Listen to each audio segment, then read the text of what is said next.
Sagole, Sagole, Segue, Yaganako, Leo Yagets. My family, on the maternal side, are Salaji, the Cherokee people from the eastern part of the United States. As some of you may know, the Cherokee didn't migrate on purpose, but were removed from the eastern part of the United States all the way to Oklahoma. And they did that on foot. Often people came by gunpoint, pulled people out of their houses, and moved them from there to a stockade where they stayed for some time. And there are many histories, I think, residing probably in the room that people have carried with them here today. So I'd like to bring our minds together as one and to read a quote from Paula Gunn Allen from her early book that she did called The Woman Who Owned the Shadows. In the beginning was the spider. She divided the world. She made it, thinking thus, she made the world. She drew lines that crossed each other. Thus were the directions. Thus were the powers. Thus were the quadrants. Thus the solstices. And thus were the seasons. Thus was woman. We're gathered together here, women and men, to deal with a difficult issue and an emotional one, I think, around human trafficking.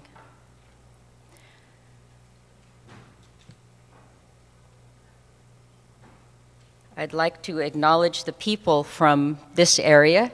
There are about 40,000 indigenous people around the London area. There are the Haudenosaunee, and which include the people of Six Nations, the Onyataag, the Mohawk, the Onondaga, Cayuga, the Seneca, and the Tuscarora. And then there are Ojibwe people and the Lenape people. And then there are people like myself who have migrated here, and others, I'm sure, as well. So we welcome you all here as we come together. And as I've opened or begun in a traditional way saying who I am and where I come from, so that we can acknowledge Mother Earth. And I've given you my name. It means she's of a good mind, and that name came from one of our healers here. And I've had an interesting time wrapping my mind around that, about entering that space and honoring what someone else was seeing as it related to me. As was said, I'm connected with Atlas Native Family Healing Services here, and some of our workers are here today, so I warmly welcome you as well for coming.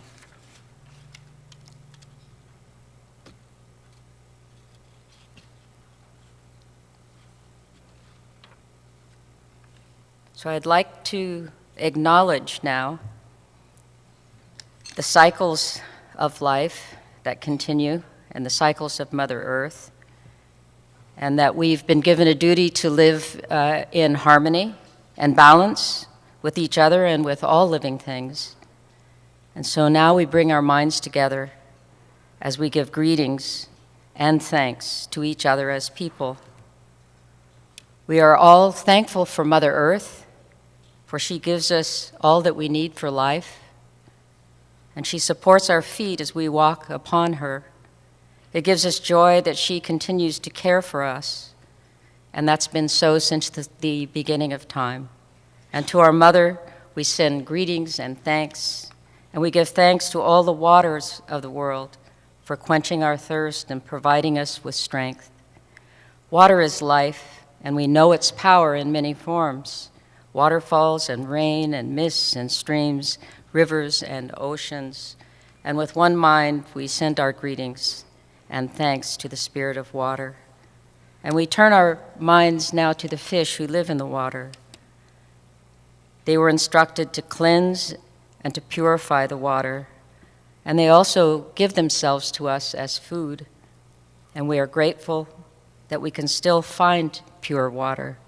And so we turn our minds now toward the fish and send our greetings and our thanks. Then we turn toward the vast fields of the plant life. As far as the eyes can see, the plants grow and work many wonders, and they sustain the many life forms that provide for us. And with our minds, we come together and we give thanks, and we look forward to seeing the plant life for many generations to come. And with one mind, we turn to honor and thank all the food plants we harvest from the gardens and the fields. And since the beginning of time, the grains and the vegetables and the beans and the berries have helped the people to survive. And many other things draw together and from which we get strength. And we gather all the plant foods together as one, and we send them a greeting and thanks. And we gather our minds together and give thanks to the animal life in the world. And they have many things to teach the people. We see them sometimes near our homes, depending on where you live, and in the deep forests, and we are glad that they're still here, and we hope that that will always be so. And we turn our thoughts to the trees, and the earth has many families of trees, and they have instructions and uses as well. Some provide us with shelter and shade, and others with fruit and beauty.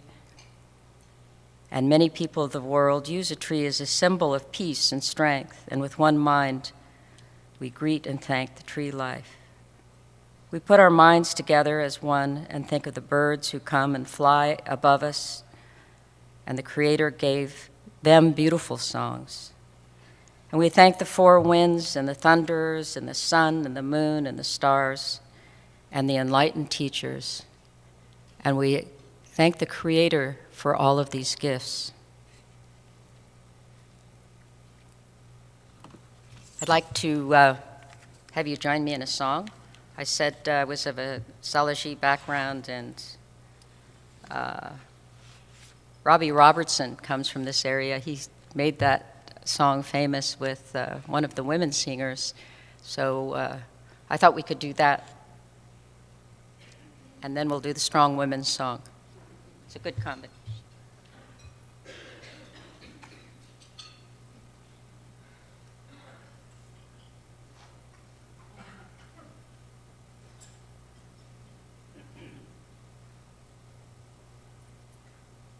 And if anybody would like a shaker to use, please, there are 3 at least there. Don't be shy.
Thank you, Gloria. The role of the Learning Network is to mobilize knowledge and promote effective public education and professional training materials on issues related to violence against women. The advisory group for the Learning Network identified and prioritized the issue of human trafficking, a serious human rights violation against men, women, and children that is primarily perpetrated against women and children. We completed an environmental scan, searched the literature, and connected with many who are working to prevent human trafficking, to support and protect survivors, and to hold perpetrators accountable. The outcome was a newsletter on human trafficking distributed directly to over 1,000 stakeholders in Ontario, and requests that we do more. The result is today's forum, sponsored by the Province of Ontario through the Ontario Women's Directorate. We have just over 190 participants today, including victim services, social services, concerned citizens, sexual assault centers, faith groups, hospital and community mental health, and law enforcement, representing a wide range of geographical regions throughout our province. We are all here to hear 7 outstanding leaders who will share their experience, challenge some of our preconceptions, and call us to action. We will learn more of the complex factors that make one vulnerable to human trafficking, including those that are social, economic, and political in nature. We will also learn about recent policy and legislation changes, human rights concerns, and experiences of victims. Tomorrow, members of 6 anti-trafficking coalitions from across Ontario and government representatives will meet to share initiatives, identify gaps, emerging issues, and promising responses. We wish that everyone could join us tomorrow, and since everyone can't, and the dialogue will continue, however, we invite you to send us any comments or questions that you would like raised tomorrow. Also today, in addition to having opportunities after the speakers in the morning finish and after the speakers in the afternoon to raise questions and comments from the floor, you can tweet us at LearnToEndAbuse, our hashtag. And those of you who may not care to give your comment directly, we will try to bring those into the discussion throughout the day.